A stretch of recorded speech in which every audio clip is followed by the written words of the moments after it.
بسم الله الحمد لله والصلاة والسلام على رسول الله. السلام عليكم ورحمة الله وبركاته. أذني عبد الرشيد آدي وما سنتهين باب الشيء برنامج كان هي شرفت هذه وشرفتان إن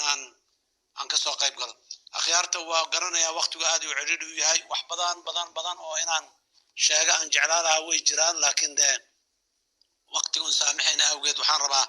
إن نسكت ضايع وإن سوق كوابو لبا قضب له qodobna xoogaa background ahaan iyo wuxuu sida ay u soo bilowdeen sida ay ahaayeen iyo mid hadda u dambeysay oo hadda xaaladda meesha ay maraysa labadaas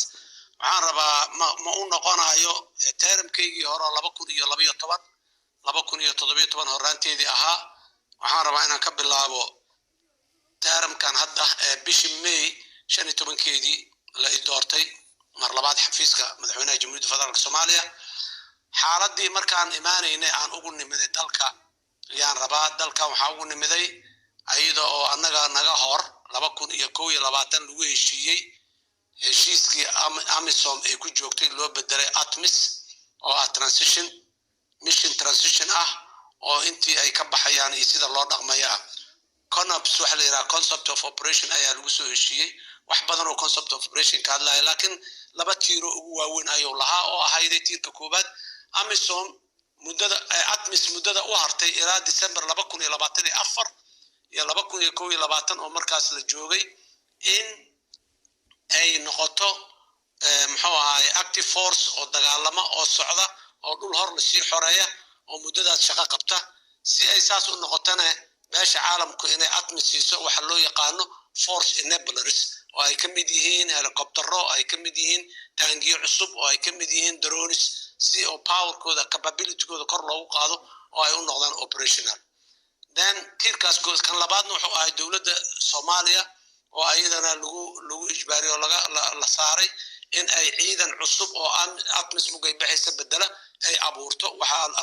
afka qalaad ugu dhahay force generation xaaladaas waa naga horeysay heshiiskeedii waxaan dalka nimiday labadaas shay ugu muhiimsaneeday CONOPS-ka lagu heshiiyay oo dhaqan gelin ATMIS lama siin enablerskii loo ballan qaaday waxba dawladdeena forceska ma generate gareynin marka laga yimaado ciidamo Eritrea loo diray oo muddo dheerna ku maqnaana markaan imaanayna sidaas daraadeed bishii December 2021 kun askari ayaa AMISOM ka baxday markaan anaguna mid bishii May waxay ahayd December 2022na 2000 askari inay baxdo and then go on until December 31st 2024 laga gaaray waxaan codsanay in dibna loogu riixo ATMIS 2000 oo bishii December 2022 bixileed 6 months in dibna loogu riixo waana laga aqbalay actually waxaan rabaa qirayaa meeshaas xogaa we made a mistake oo ahayday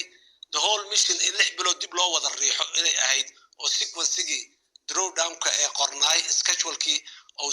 sidaas dib soo wada riixay 6daas bilood anaga 6dii bilood markaas taagneedaan codsanay December 2022 until June 2023 waana laga aqbalay June 2023 waxa baxay 2000 ciidan baxday oo already baxday sidaas daraadeed schedule-ku wuxuu ahaa December 2022 inay baxdo next drawdown inuu aado September 2023 so June ay 2000 baxday September-na 3000 inay baxdo waaye marka xoogaa gaabkaasi immediate uu noqday waa one problem